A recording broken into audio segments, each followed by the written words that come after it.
All right, so welcome to Pointing Out Politicians. In this episode, I want to talk about something I think is very important, and that is rebuilding the trust in this country, in the United States.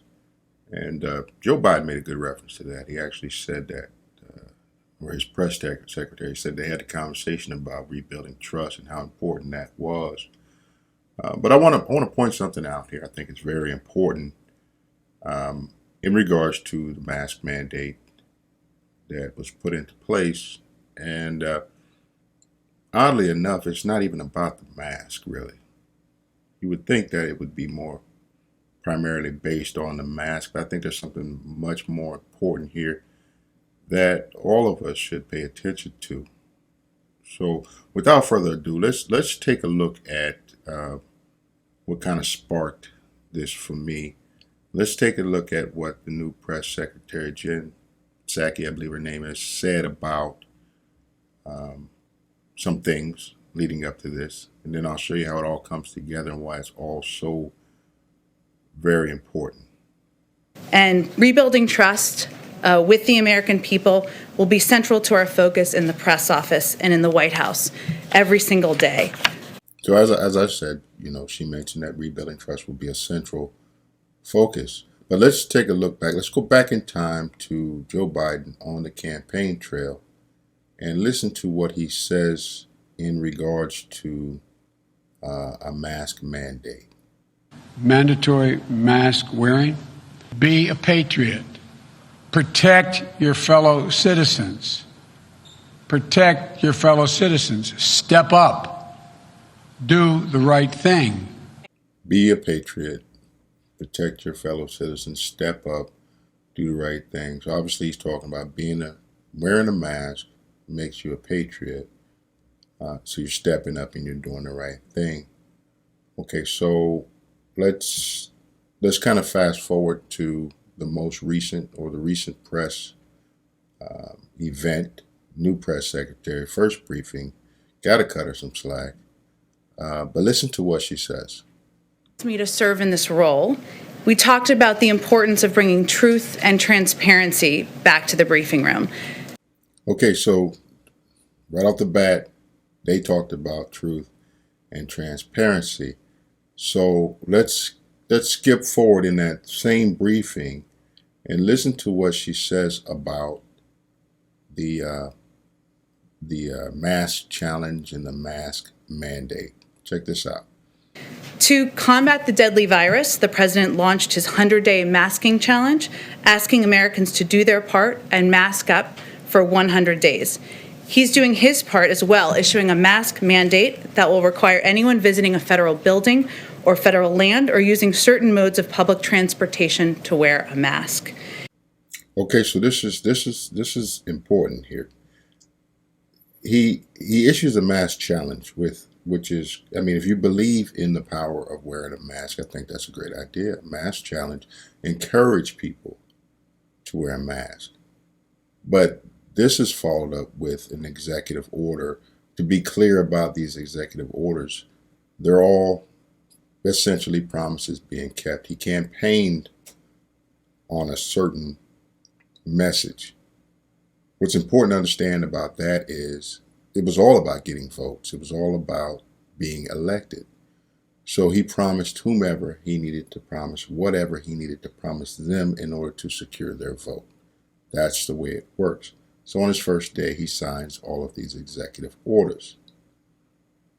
Now, right here, when you realize it becomes important to separate what someone really believes or what someone thinks is practical from what someone feels like they need to say in order to send a message. So let's unpack that. We're going to logically take this apart so that you can see what I'm saying. And if I miss it, if I miss something here, let me know that. Let me know in the comment section. But I think that you'll probably come to the same conclusion that I came to. Have a listen at this. the battle for truth may be as tough a fight right now as is the battle against coronavirus. How do you and President Biden plan to combat disinformation that in many ways led to that assault we witnessed 2 weeks ago today on the Capitol? Well, I think, Peter, there are a number of ways to combat misinformation. One of them is accurate information and truth and data and sharing information even when it is hard to hear and even when it is not meeting the expectations of people at home who are desperate for this crisis to be over. Okay, so this is what just kind of blew it open for me. You want to battle misinformation, and media outlets all across the country have established that they feel as though misinformation is basically things that somebody doesn't want heard. That's what it comes down to. That's what misinformation is. But it can also be seen as a half truth, not the whole truth, partial information given out of context, all that good stuff, right? But if you want to battle that, like she just mentioned, you battle that with the truth, you battle that with openness, you battle that with transparency. What you don't do is you don't ignore it. So now we have this big thing, in the circles that I've seen anyway, a lot of people complaining about the president not following his own mandates, not wearing a mask on federal property, on federal land. That's major. That's important. You can argue and say that he didn't wear it for a specific reason, but the mandates that were passed down, this was mandatory. You were mandated to wear a mask. So take a look at this here, and let's revisit this in just a second. Why weren't President Biden and all members of the Biden family masked at all times on federal lands last night if he signed an executive order that mandates masks on federal lands at all times? At the inaugural At the Lincoln Memorial, yes. I think, Steve. Okay, right there. Stop just for a second. You hear that what it is. This is not a canned question. Okay, this is a legitimate, straight up, in your face, real question, and immediately she starts stuttering. She doesn't know how to respond to that. I didn't practice for this. I didn't rehearse this. So she starts reaching and trying to give herself time to think. Understandable. You've just been put on the spot. But let's continue.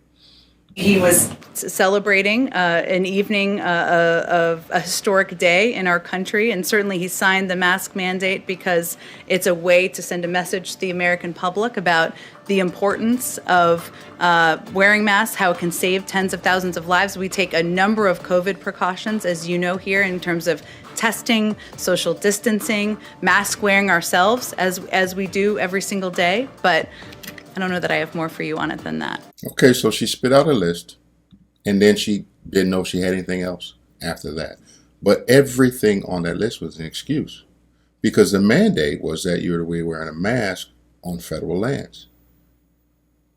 Didn't ask you about the rest of that stuff, right? So this was your first opportunity to do what you said you and the president had discussed, which was being honest, being open, transparent. And I'll clarify that just a second. What happens when she gets pressed a little bit more?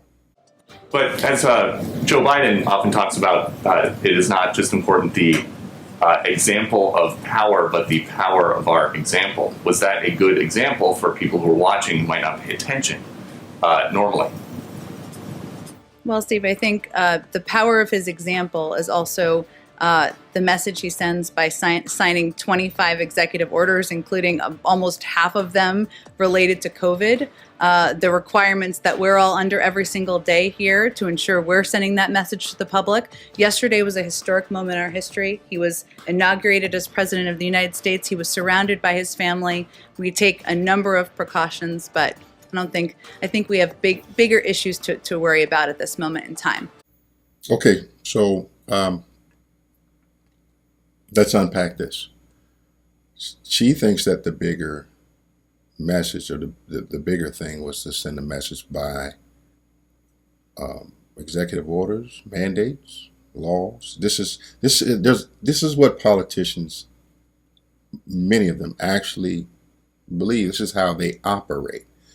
We're going to make up what you should do, but it doesn't necessarily apply to us. But this is what we think. This is how we think things should go at large. Take Nancy Pelosi. This is what you should do, but I'm going to go get my hair done. This is what you need, but I have this.